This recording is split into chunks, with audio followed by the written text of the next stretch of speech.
Estamos grabando. Listo. Hola, ¿qué tal? Esperamos que se encuentren muy bien.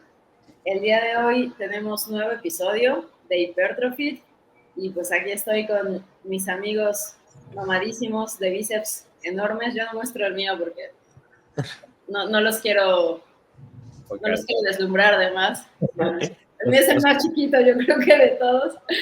Pero bueno, el día de hoy vamos a platicar de un tema que creo que a muchas personas les puede llamar la atención, que es justo pues, cómo seleccionar ejercicios, cuáles son las características que vamos a buscar en un buen ejercicio para el crecimiento muscular.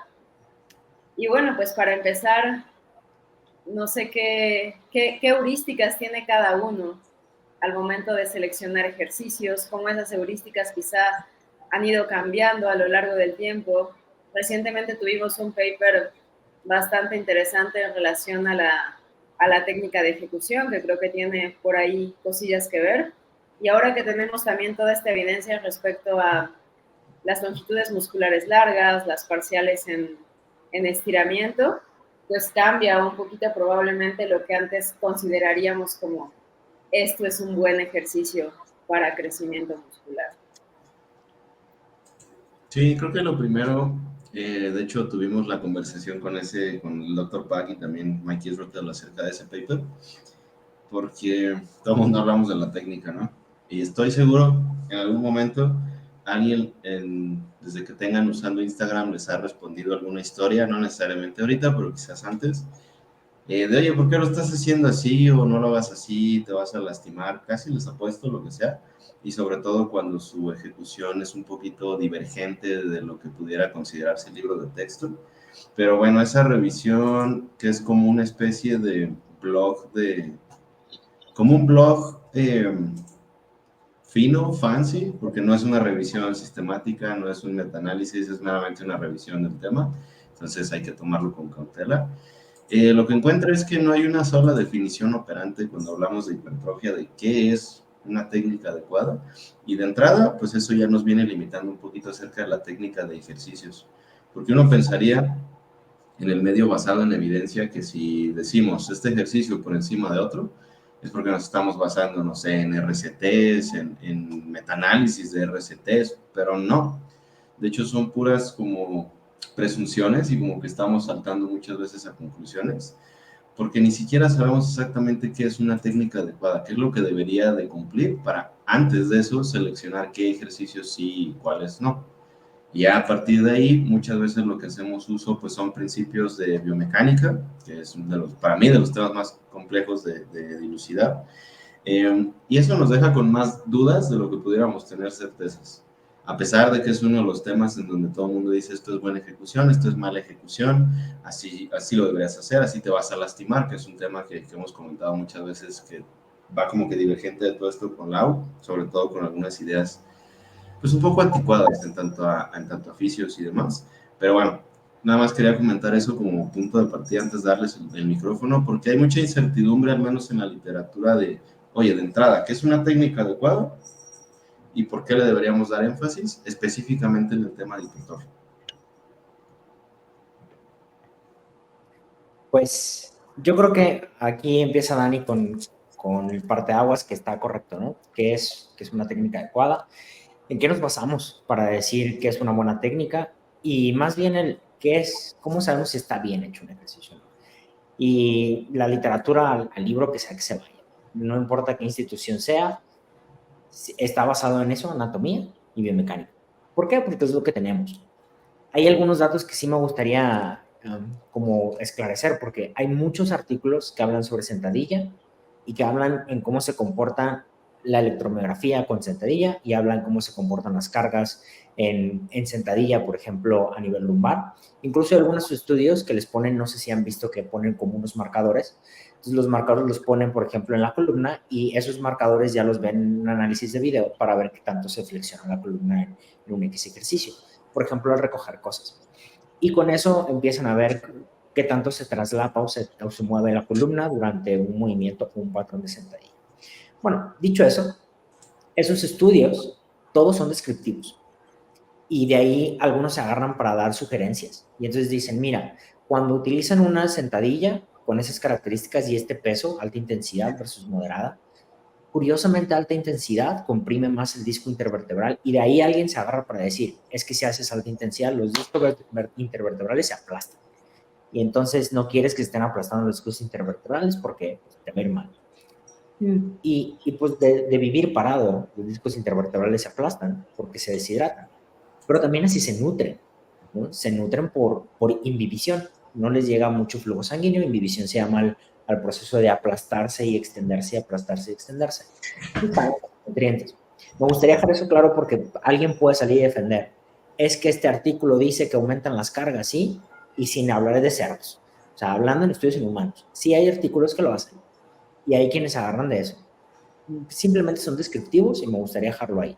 Solo te están diciendo qué pasa cuando las personas hacen esto y cómo se comportan las cargas o las presiones, pero no te está diciendo si es bueno o es malo, ¿no? Hasta ahí. Dicho eso, basado en estos estudios y en la expertise de los entrenadores y el conocimiento de anatomía y biomecánica, pues entonces nos dicen, mira, una técnica adecuada sería esta, sería mantener la posición de la espalda recta para que no vaya a haber cambios en la compresión de los discos intervertebrales, que las rodillas se mantengan abiertas, que siempre estés vertical, que el centro, que la barra esté en el centro del plano de sustentación y ese tipo de cosas. Pero todo esto es opinión de un experto que puede ser investigador o no, que puede haber escrito un libro y ser parte de una institución importante como NSCA, que insisto, puede ser investigador o no, ¿no? Y ya, vaya, entonces yo creo que, no creo, de ahí viene un poco la evidencia y además de que alguien dice, esta es una técnica adecuada y entonces en el otro artículo que sigue alguien vuelve a poner el artículo pasado y dice la técnica adecuada y entonces la técnica tiene que ser correcta nada más y en el siguiente artículo alguien vuelve a hacer lo mismo y pone la referencia del pasado y entonces se van referenciando entre ellos un artículo a otro, pero el artículo inicial no dice nada. O sea, no dice de dónde viene la información, solo dice la técnica correcta es esta. Y ese artículo se referencia en otros, ¿no? Y así, sucesivamente. Y por ahora mi participación de intro, ahí la acabo, la termino. Y eso, perdón que te interrumpa y perdón por tomar el micrófono nuevamente. De hecho, es uno de los puntos de la revisión esta de Optimizing Training Technique de qué año es? 2023, diciembre del año pasado, que no hay una definición operante cuando hablamos de hipertrofia. Oye, pues todo el mundo hablamos, ¿no? De hazlo bien, buena técnica, prioridad número uno, pero pues qué chingados es la técnica, no hay una definición operante. Lo que ellos proponen, PAC y sus colaboradores, y proponen, porque ni siquiera existía una previa, ejecución controlada de movimientos corporales para garantizar que un ejercicio se dirige eficazmente a un grupo, a un músculo o grupo de músculos específicos y al mismo tiempo minimizar el riesgo de lesiones, que esa es una grande que ya existe por ahí anunciando. Y esto implica la orquestación del posicionamiento, alineación del cuerpo, rango de movimiento y tiempo de ejecución. Pero es curioso pues pensar y nada más para pintar ese panorama de que de entrada ni siquiera tenemos una definición que todos estemos de acuerdo en tema de hipertrofia de qué es una buena técnica, pues entonces sí estamos un poquito todavía en pañales en esa área.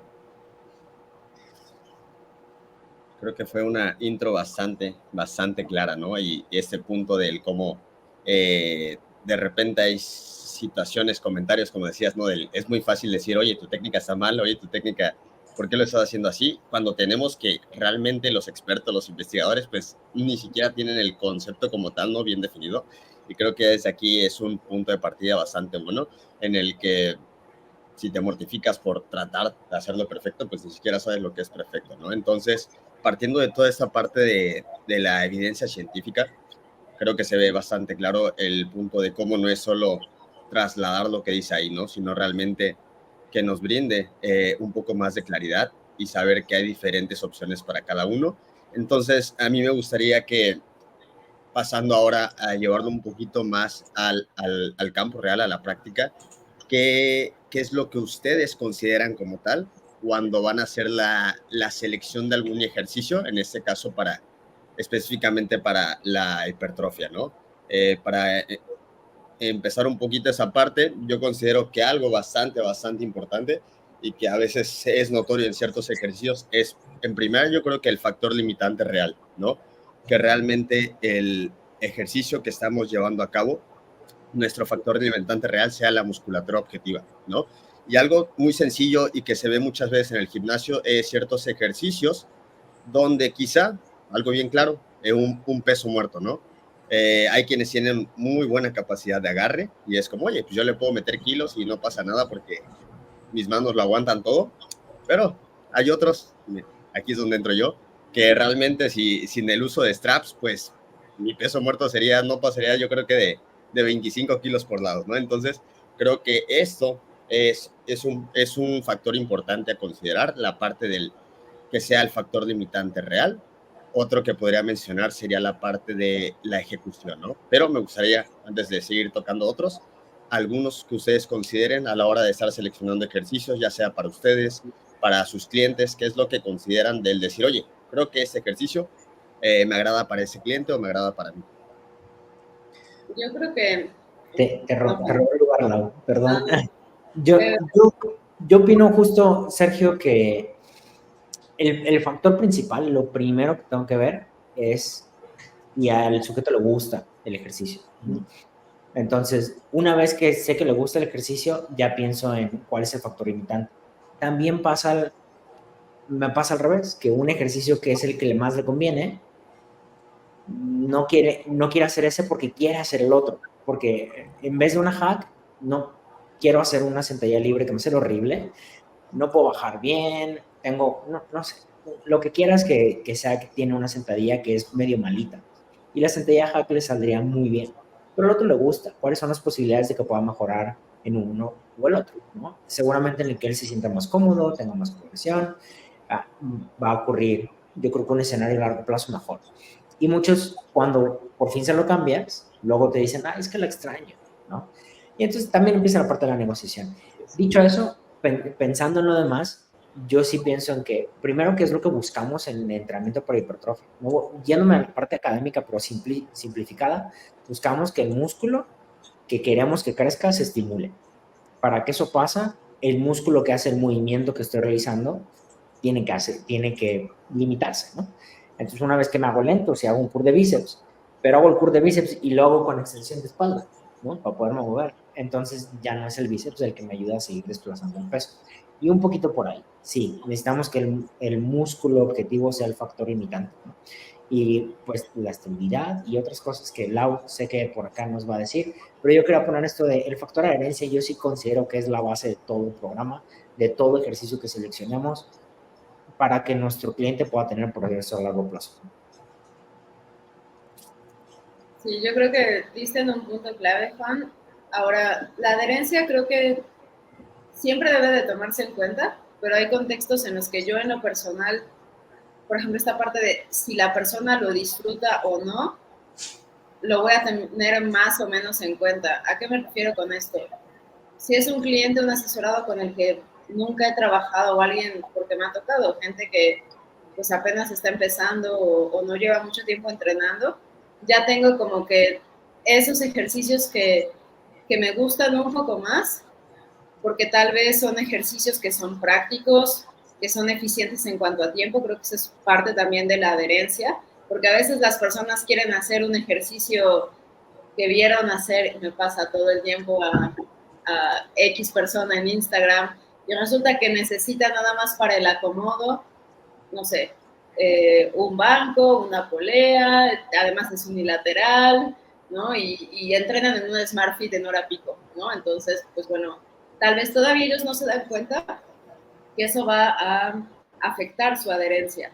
Entonces, si es una persona que ya lleva más tiempo entrenando, voy a tomar un poquito más en cuenta esas recomendaciones porque conoce de más ejercicios y sabe mejor qué es lo que le funciona a él o a ella. Entonces, una persona ya como más intermedia, de entrada me va a saber decir mejor qué es lo que le gusta, ¿no? Porque alguien que apenas va empezando, pues en realidad le falta mucho por explorar.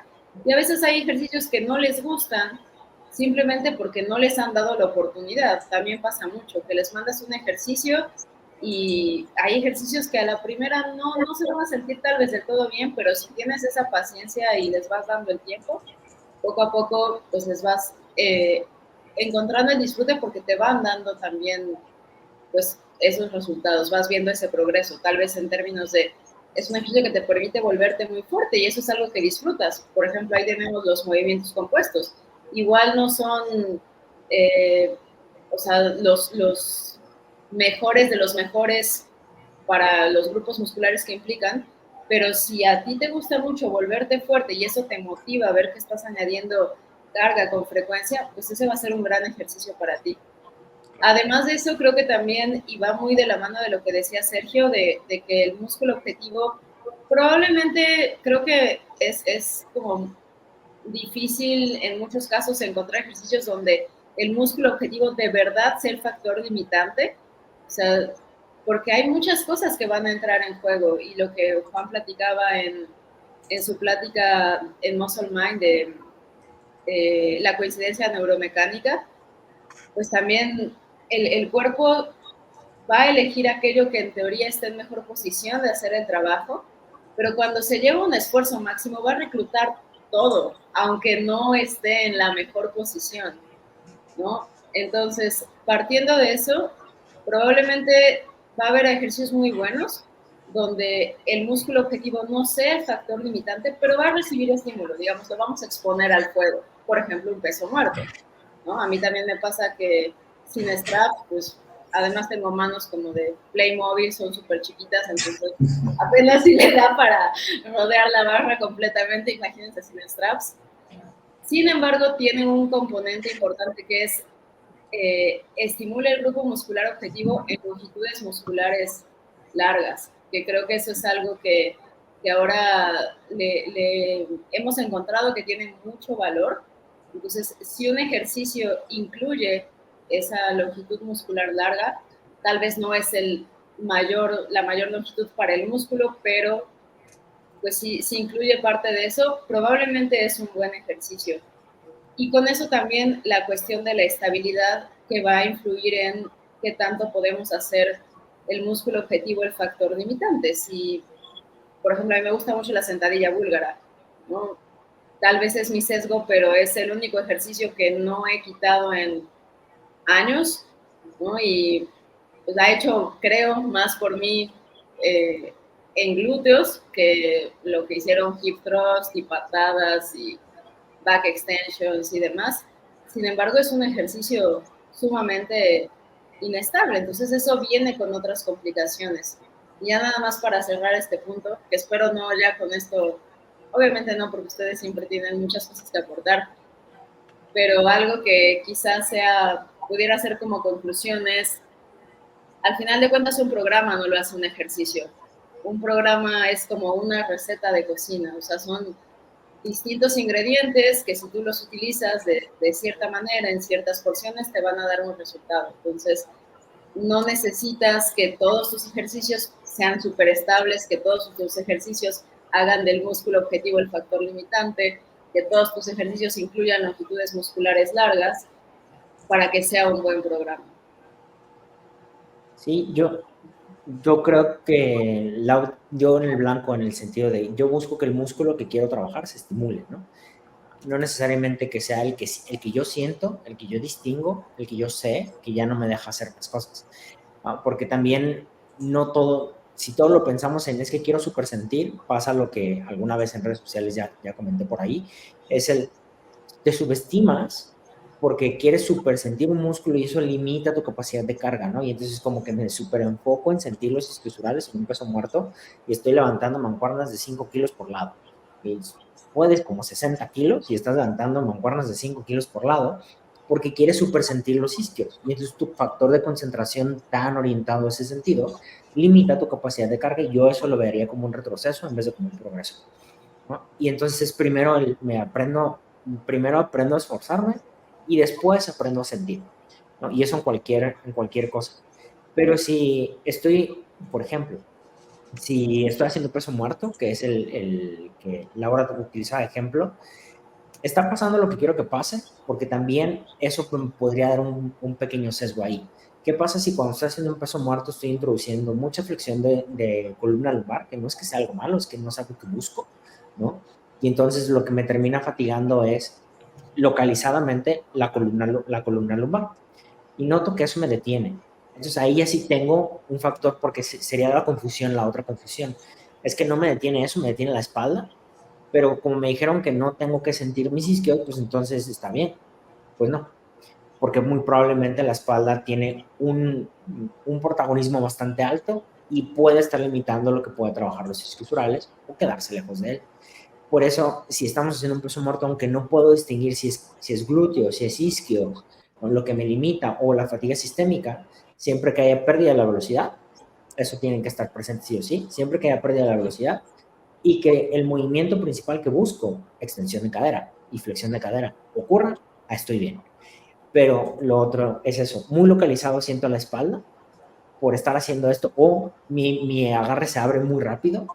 Entonces ya sé que aunque el músculo no sea el factor limitante, pero sé que siento, hay otros que noto que vienen antes. No hay pérdida de la velocidad y ya me empieza a molestar la espalda y me empieza a molestar el agarre. Creo que entonces ya el contexto es negativo. O sea, creo que hay matices aquí, ¿no? Entonces, sí, no es que tengan que sentir a fuerza esto, pero también tengo que ver que no pasen otras cosas malas que puedan entorpecer el progreso del otro lado, ¿no? Y ya, eso por ahora. No sé si querías decir algo por ahí, Dani. Sí, que tengo noticias acerca del caso Paco Stanley en exclusiva. No, que creo que podemos poner algunos ejemplos prácticos, tomando algún músculo para más o menos ir como que aterrizando todo este rollo con la revisión, esta revisión narrativa de colegas. Que el panorama para la hipertrofia específicamente es que pues, no hay un consenso de qué es la técnica adecuada, cómo se deberían ejecutar los ejercicios, pero hay algunas pautas, y esas pautas que ellos nos proponen sería el tiempo de ejecución, que básicamente sea un gesto controlado, eso es todo lo que se refiere. No se refiere a que incrementes el malentendido tiempo bajo tensión realizando excéntricas demasiado prolongadas, porque eso paradójicamente puede disminuir la tensión cuando es una carga muy baja. Entonces, ¿qué es esa variable? Controlar el gesto. Eso es todo. No hace falta que estés cronometrando excéntrica, concéntrica. Número 2, rango de movimiento. Digamos que nuestro estándar, pienso, no sé si ustedes estén de acuerdo, pero debería de ser el full ROM con todo y todo, aunque no era tan concluyente como que pensábamos. Pero digo, ya a partir de ahí, claro que podemos sesgar un poquito más hacia parciales en longitudes largas, creo que es válido, pero de entrada creo que full ROM para mí sigue siendo así como que vamos partiendo de aquí y después vemos qué sucede. Pero algo que nos plantean aquí los autores es emplear un ROM que a ti, en cualquier ejercicio que tú elijas en tu programa, te permite estirar lo más que sea posible, pero ahí yo agregaría que el factor limitante sea el músculo, no, por ejemplo, que sigas estirando en un peso muerto rumano y ya la espalda es quien está tomando la batuta, no porque sea malo, no porque te vayas a lastimar, sino porque simplemente estás quitando el estímulo a donde lo quieres llevar.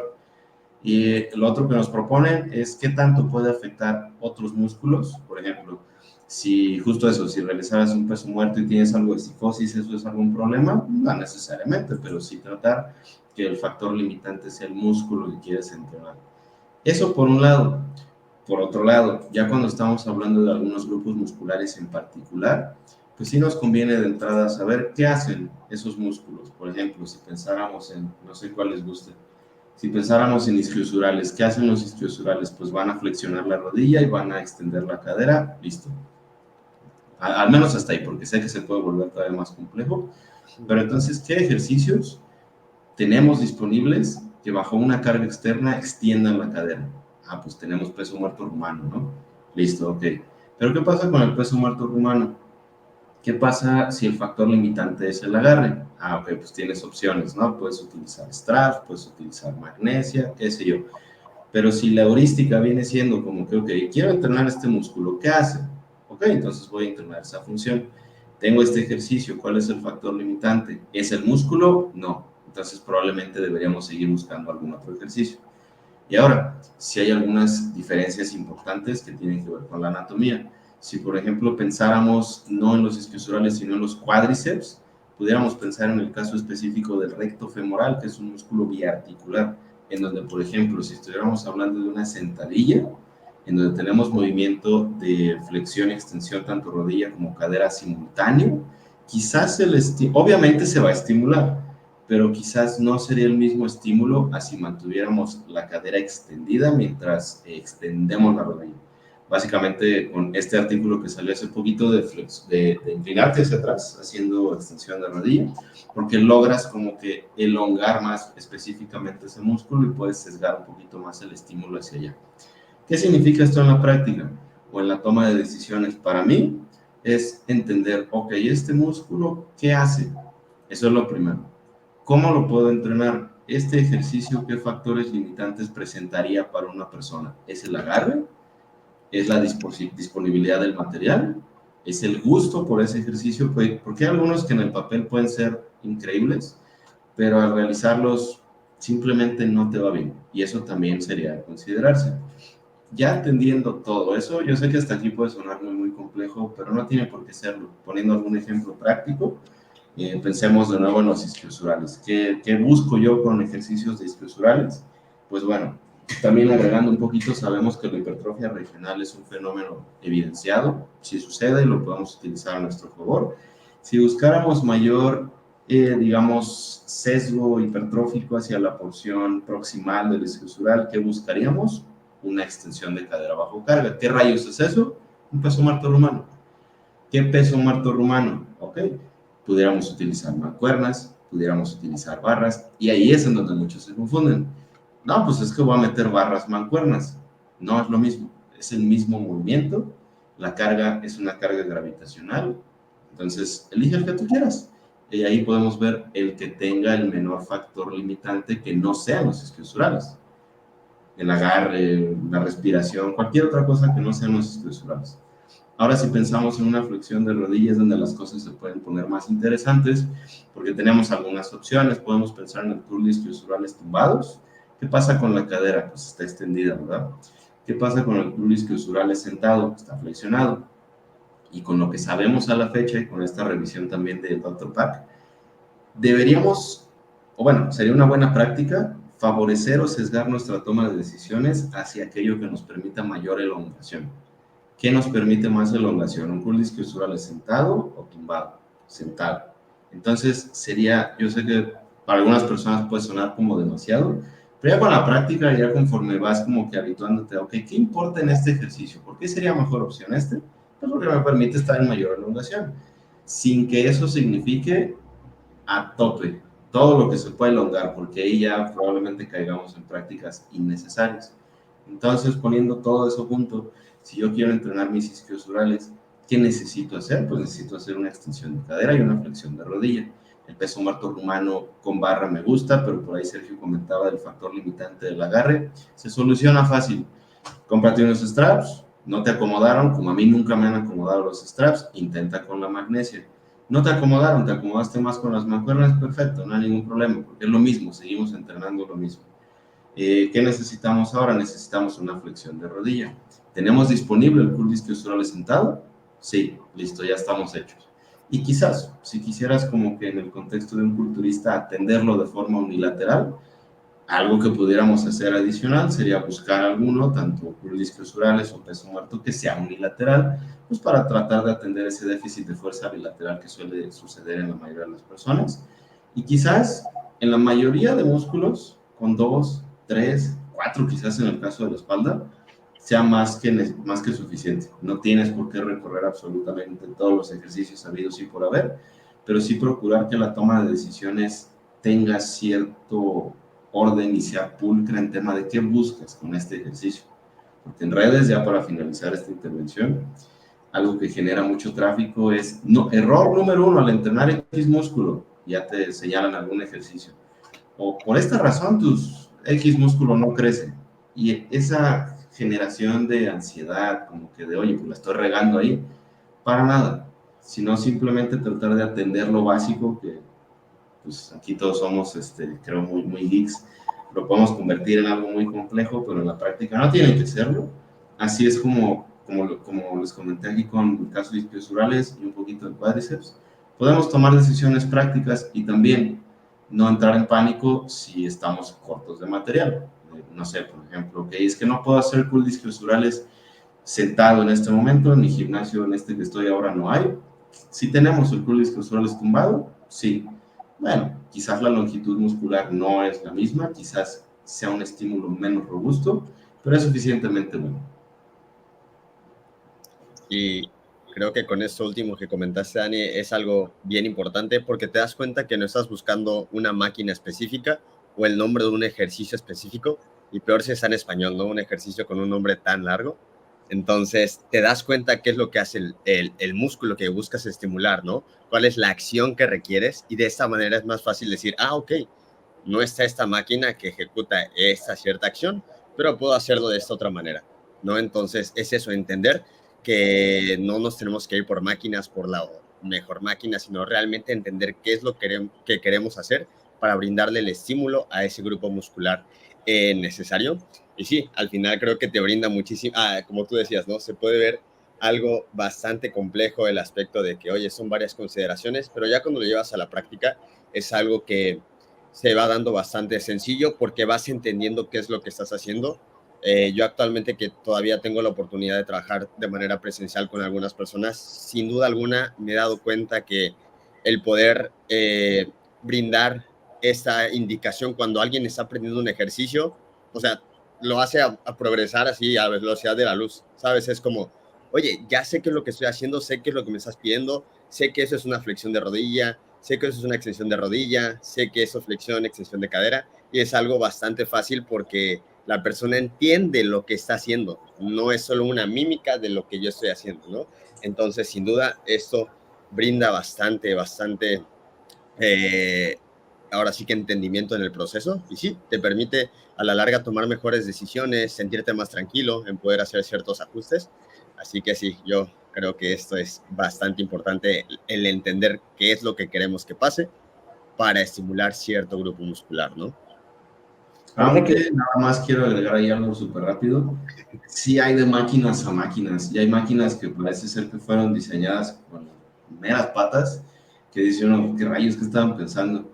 Y hay otras que ofrecen un mejor perfil de resistencia en relación al perfil de fuerza que con el músculo producimos, pero ese tema, cuando, hasta donde yo tengo conocimiento, no sé si ustedes sepan de algo más al respecto, cuando se ha estudiado directamente, empalmar perfil de fuerza y resistencia no parece otorgar demasiado beneficio en tema de hipertrofia, en tema longitudinal, quizás sí en sensaciones, pero a veces sí se puede volver un poquito difícil de acuerdo a ciertas marcas, ciertas máquinas, etcétera. Entonces, también yo lo consideraría, pero no perdería la cabeza de que, no, entonces, si, no, si esta máquina está así, hay que ponerle ligas aquí para, ya sabes, todo este tipo de cosas, que no lo consideraría necesario. Quizás interesante, más no necesario. Pues hablando de lo que dices del perfil, creo que hay dos estudios. Yo conozco solo dos estudios que cambian o manipulan el perfil de resistencia, que es uno de bíceps, que no me puedo acordar quién es el autor, pero creo que participa en este Utalo Casiano, creo que participa ahí, y es en el de flexo-extensión de codo con el predicador, polea y con mancuerna, creo que es con barra, ¿no? No es con mancuerna. Y entonces en este estudio, pues ven que no hay diferencias de crecimiento. Y en el otro, parece que se lleva un poquito más la batuta el hacer predicador que el hacer el curl inclinado con mancuernas en banco inclinado, ¿no? Y esos son los únicos dos que yo conozco que manipulan el perfil de resistencia.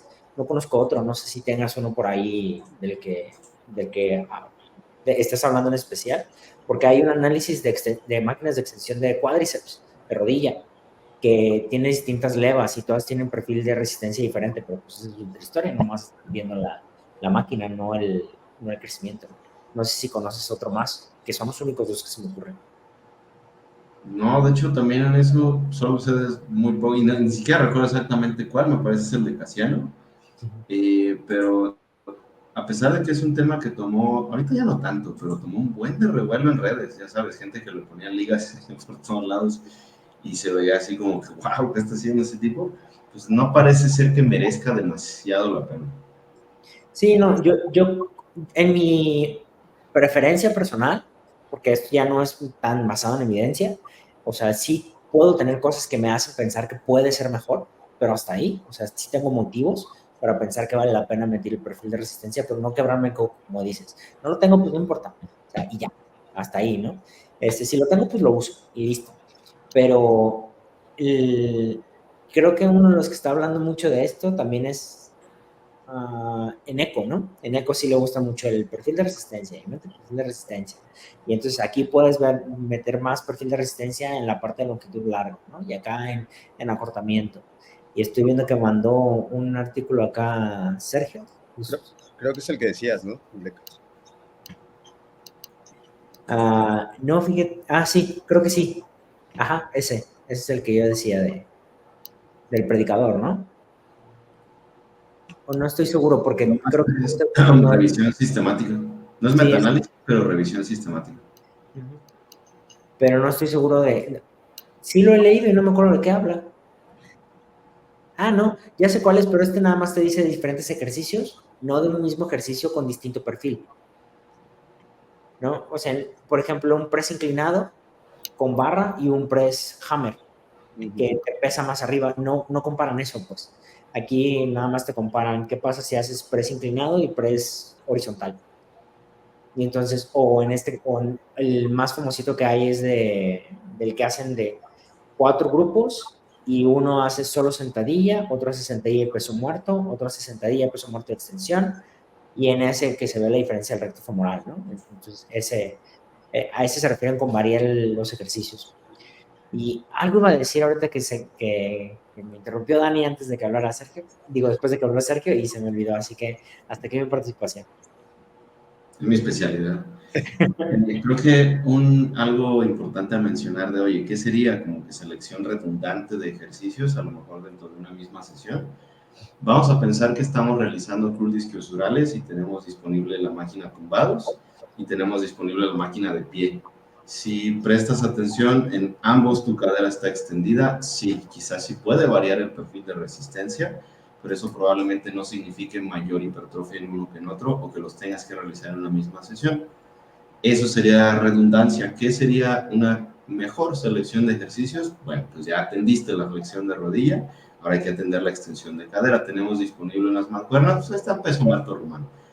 Tenemos disponible una barra, un peso muerto rumano. Ya me acordé que quería decir, ¿ustedes qué opinan de modificar nuestra posición en las máquinas? ¿Qué tan bueno o malo podría ser es que esta máquina está hecha para esto, pero yo no me siento así como lo ponen, ¿no? Yo me hago para adelante o me hago para atrás o pongo algo en las colchonetas, por ejemplo. ¿Qué opinan ustedes? Porque acá están los memes de el biomecánico, tu amigo el biomecánico que todo está perfeccionando, ¿no? Y entonces también llevarlo un poquito al extremo, ¿no? Pero, ¿qué opinan de eso? De cambiar mi posición en una máquina preestablecida. Yo creo que, o sea, depende obviamente de las herramientas que tengas a la disposición. Como decía Sergio, si no es máquina Prime, no cuenta, no entreno. En lo personal, el gimnasio que tengo aquí en su casa pues obviamente es un gimnasio casero. Tengo ahí unas maquinitas que me hizo un amigo que es herrero. O sea, no, obviamente no tienen un perfil de resistencia buenísimo, pero funcionan. Y el gimnasio donde entreno es sumamente, o sea, está bastante limitado. Entonces, ahí, por ejemplo, creo que sí, bueno, en mi caso sí vale la pena poner, por ejemplo, la colchoneta ahí en la prensa para tener un poquito más de rango de movimiento. La máquina de curls isquiosurales, que también es máquina de extensión. La máquina, o sea, si lo pones para curls isquiosurales sentado, aún así sigue siendo ultra difícil en el acortamiento, ¿no? Donde no necesariamente queremos, o lo ideal sería que no fuera lo más difícil porque esa es otra parte, no solamente querríamos que el ejercicio estimulara longitudes musculares largas, sino que de preferencia hiciera esa parte un reto. Tal vez no la más difícil, pero que sí hubiera cierta resistencia ahí. Entonces ahí es donde inclinarte un poquito hacia adelante, manteniendo la espalda recta, o usar alguna colchoneta, si no se puede llevar el asiento más adelante.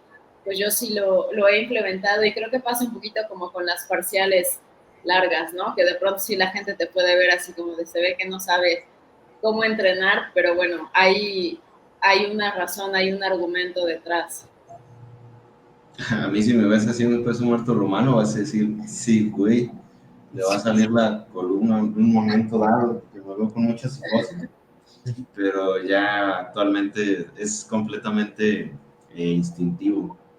Y es una moda curiosa todo ese rollo. Ahorita ya no la he visto tanto, pero de repente hubo un boom con esta gente, Álvaro Trainer, seguro lo ubicaban, y todos ellos. Es como, ya basta, ¿no? Pienso que hay cosas muy interesantes en el papel, en teoría, pero que ya en la práctica no necesita ser así de complejo, de que, por ejemplo, si estás metiendo elevaciones laterales con mancuernas, eres un idiota porque el perfil de resistencia o la carga gravitacional, ¿sabes? Es como, pues mira, si me acomodan más esas, si a lo mejor no tengo disponible una máquina de poleas, pues qué problema, ¿no? Algo se puede hacer, pero no caer tampoco en ser así como que meatheads, decir, pues es que antes entrenaba con puras mancuernas y Dorian así entrenaba, tampoco. Claro que se puede mejorar un poquito, se puede aprovechar un poquito este conocimiento, pero como un punto medio, como una dorada mediocridad, dijera Aristóteles. También ahorita que estabas diciendo, Dani, de los ejercicios redundantes, no, hace unos, creo que la semana pasada, ¿no? Comenté ahí algo de no es redundante, más bien no es exactamente lo mismo, porque todos tienen un nivel de redundancia.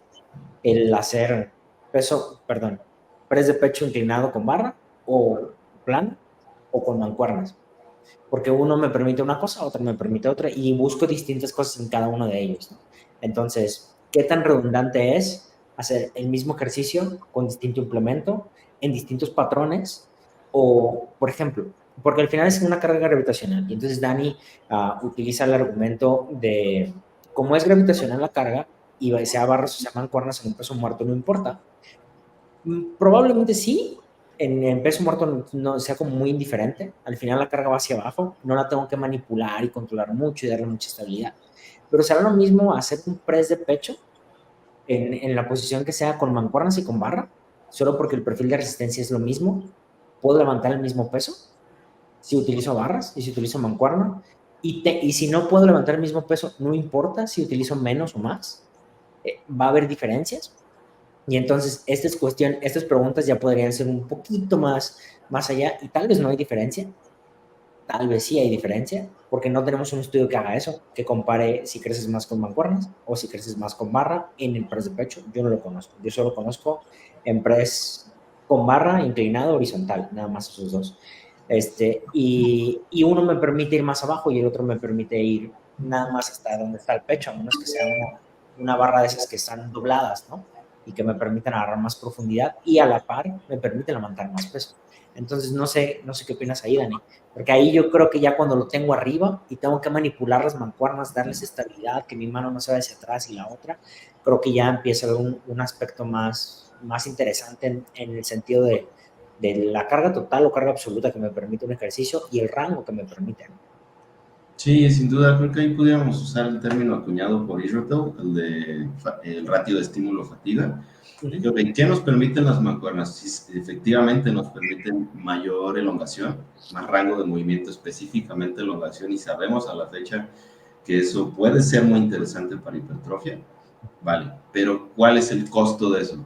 El factor estabilización de entrada, subir las benditas mancuernas, de estar acá a colocarlas acá, probablemente eso ya por algunas personas sea, ¿sabes qué? Las mancuernas no son para mí. Si no es el caso, ok, entonces quizás también algo que pudiera atender las mancuernas que no hace la barra sería el déficit bilateral de fuerza presente pues, en la mayoría de nosotros. Así que creo que es más bien en una cuestión individual. No pudiera yo responder cuál va a suscitar más hipertrofia. De forma mecanicista, pudiera aventurarme a decir quizás mancuernas si te permiten mayor elongación, pero no te lo puedo probar, no tengo idea.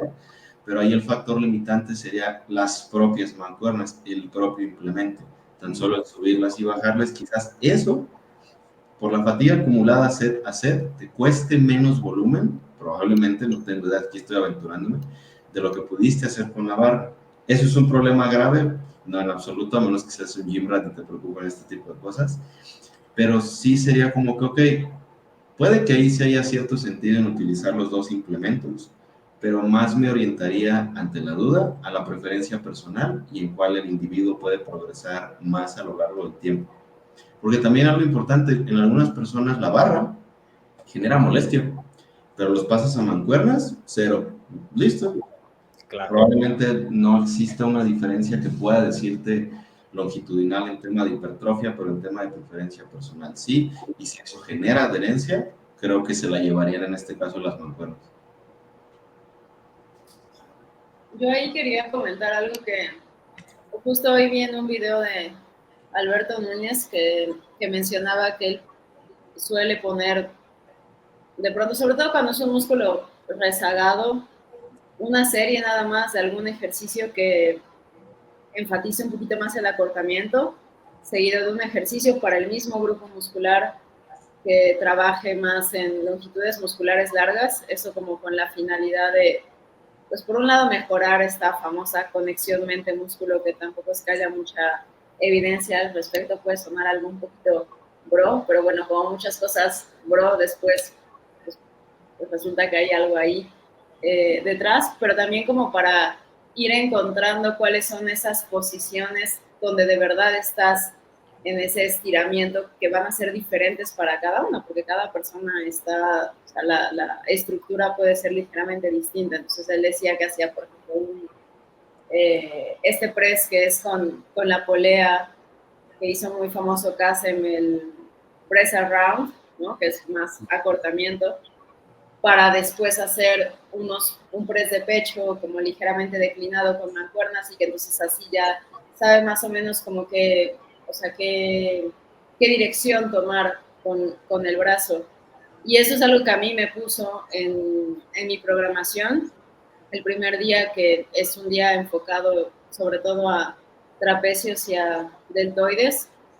Tengo una serie nada más de laterales con mancuernas, sentada, entonces pues acortamiento 100%, y de ahí son 2 series de este lateral pues, acostada como medio inclinada con mancuerna, que pues sí es muchísimo más estiramiento, y no puedo decir que sea, o sea, algo mágico ni mucho menos, pero sí no noto que me perjudique en el rendimiento, en el ejercicio, que es más potencialmente hipertrófico porque está más enfocado al estiramiento, y pues es nada más una serie, un ejercicio bilateral, no me queda mucho tiempo, entonces ese podría ser también como algún contexto para redundancia, porque al final es redundante 2 ejercicios de deltoides lateral, que además es un músculo pues, que no tiene como muchas funciones distintas, como por ejemplo el caso de la espalda, o lo que comentabas, Dani, de los cuádriceps, donde tenemos el recto femoral,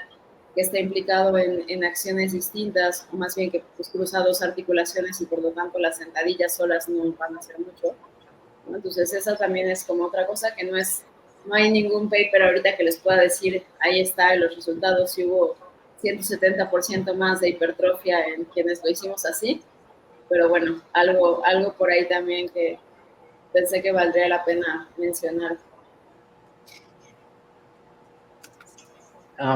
Se me olvidó qué iba a decir, pero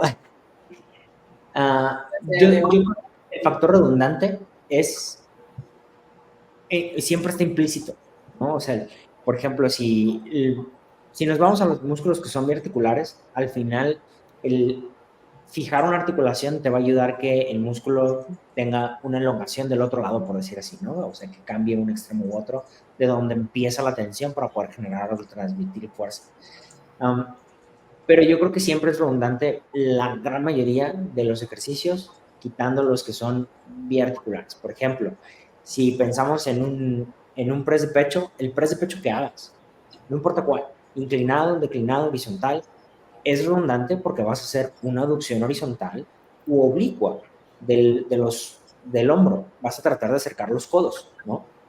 Al final es relativamente redundante. Entonces, creo que casi todo lo que hacemos es relativamente redundante. Si haces un press militar, pues estás haciendo una abducción de hombro otra vez, o una flexión de hombro si piensas en plano escapular, que ahora las elevaciones laterales en plano escapular y no en plano coronal, pues entonces también es relativamente redundante. Al final estoy haciendo una abducción de hombro, No sé si logro explicarme en ese sentido. Sí, participan más grupos musculares, sí me permite más carga total.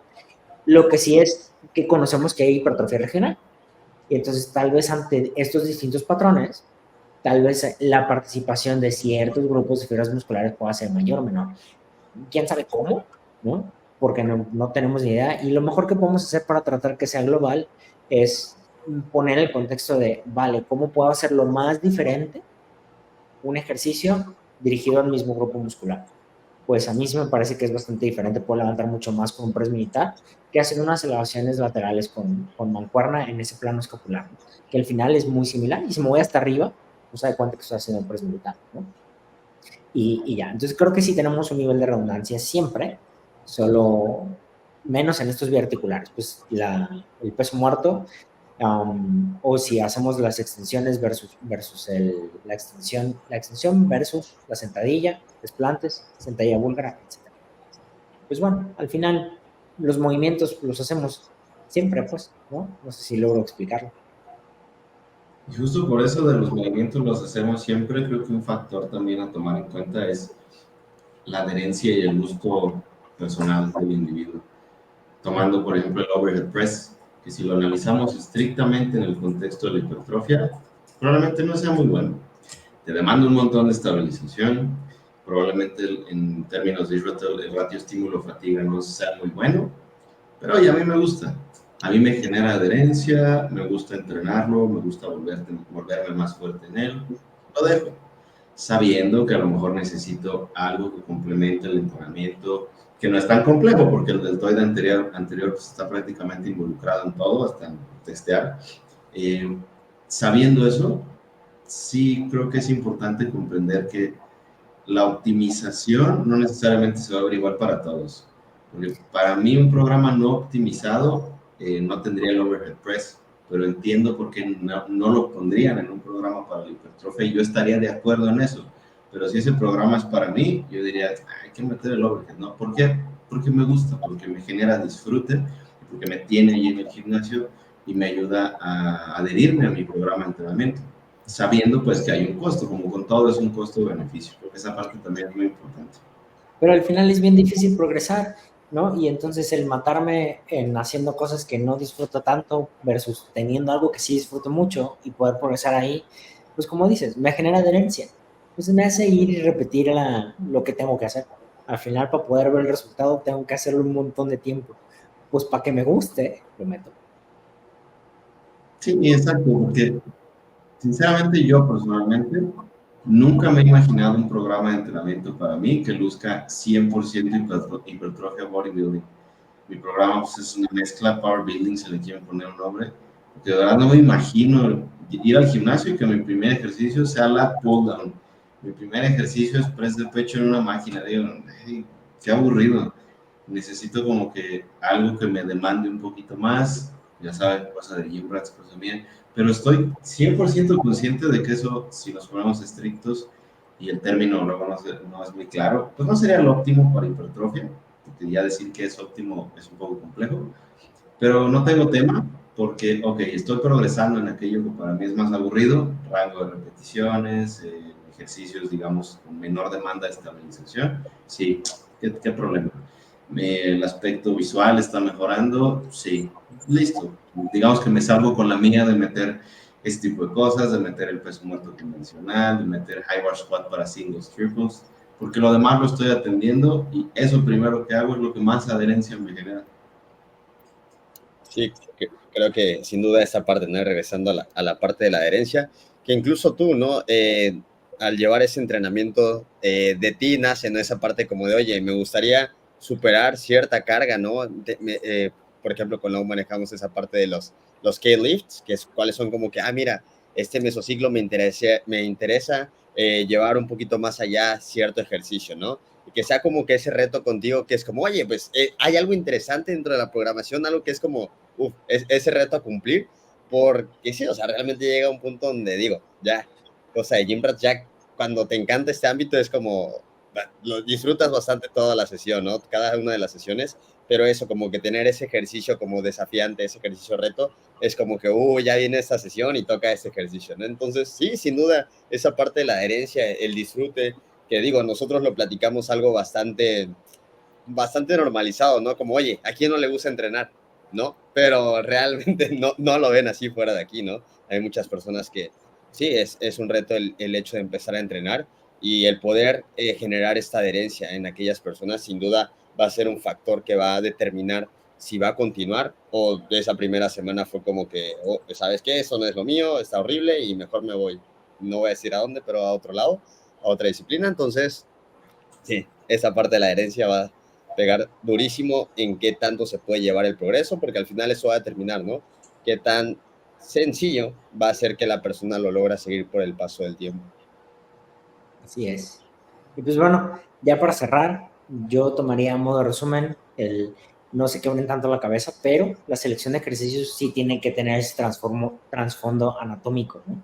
¿Qué es lo que hace el músculo que quiero mejorar? ¿Qué patrones puedo utilizar para reproducir ese movimiento? Como decía Dani, ya sea en isquiosurales, extensión de cadera o flexión de rodilla, ¿qué implementos tengo que puedo utilizar para esto? No, si es un press de pecho, no, pues quiero acercar mis codos, porque lo puedo hacer con mancuernas, lo puedo hacer con barras, lo puedo hacer aperturas, ¿no?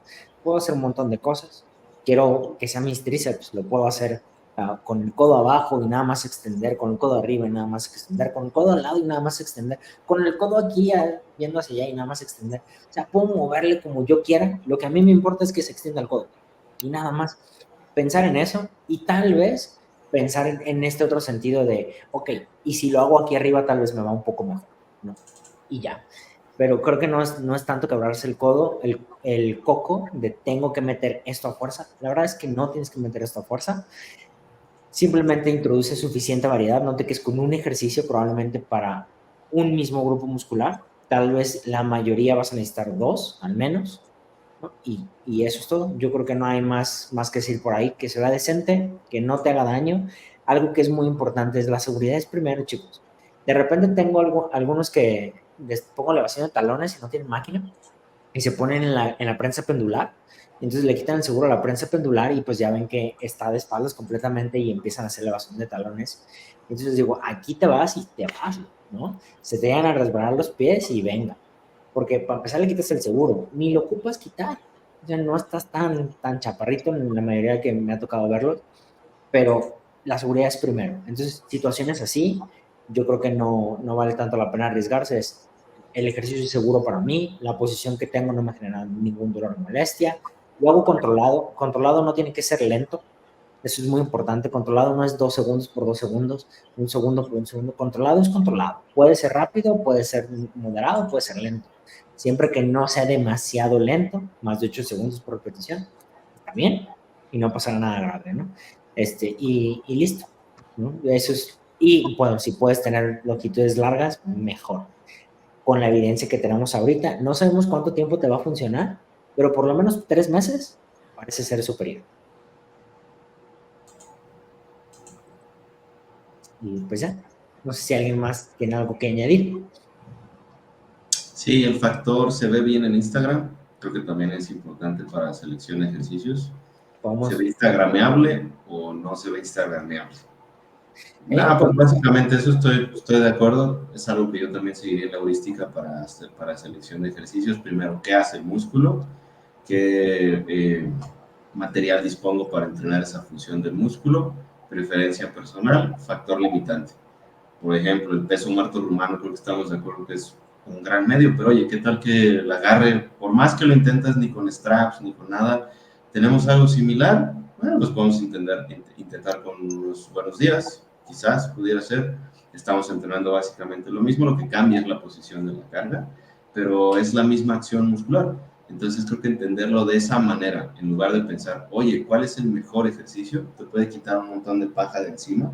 Como por ejemplo, para finalizar, el caso del hip thrust, que para mí, en mi contexto, no vale la pena. Yo lo quité desde hace tiempo de mi programa, porque no le encuentro el caso a estar metiendo, no por demeritar, digo, sería demeritarme a mí mismo, pero es un ejercicio en el cual es relativamente fácil volverse muy fuertes, 5, 6, 7 discos, porque es poco el rango de movimiento, etcétera, y está bien, no estoy demeritando, insisto en ello.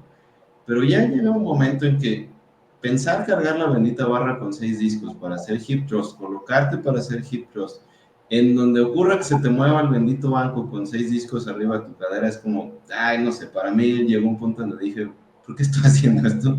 ¿Por qué no busco simplemente priorizar la elongación de ese músculo, la tensión mecánica pasiva? Y acaso, si quiero acortar ese músculo, pues tengo otras herramientas, hago una extensión de cadera en polea y listo. Ya no tengo la barra ahí con 6 discos en donde si algo sale mal, puede salir muy mal. Si algo sale mal en otros ejercicios, pues no pasa de un moretón o algo.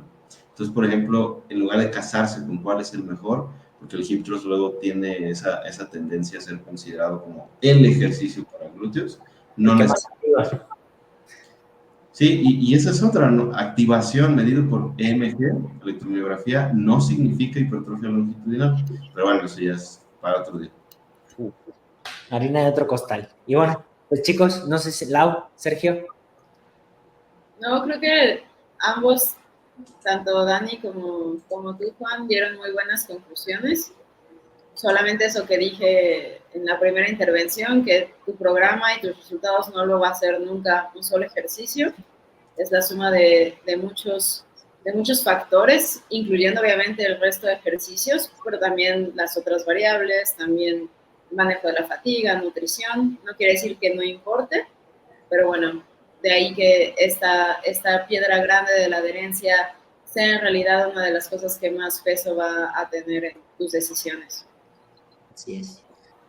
Y pues sí, justo esa parte, ¿no? Conócete a ti, conoce cómo funciona tu cuerpo, conoce las herramientas a tu disposición. Y pues nada, quedaremos al pendiente si se descubre alguna nueva función para algún grupo muscular que a lo largo de todos estos años no se haya descubierto, y pues ya se creará algún nuevo ejercicio. Un nuevo basto. Ya es el quintuplex, o cómo, ya el cuádriceps ya no es de 4. Ese mismo te iba a decir, el caso del cuádriceps, que no son 4, son 5, pero bueno. No, ahora tenemos que encontrar cómo trabajar ese quinto basto. Muy bien, chicos, pues nada, nos vemos en la próxima semana, en nuestro próximo episodio de Hypertrophy, y pásensela increíble. Hasta pronto.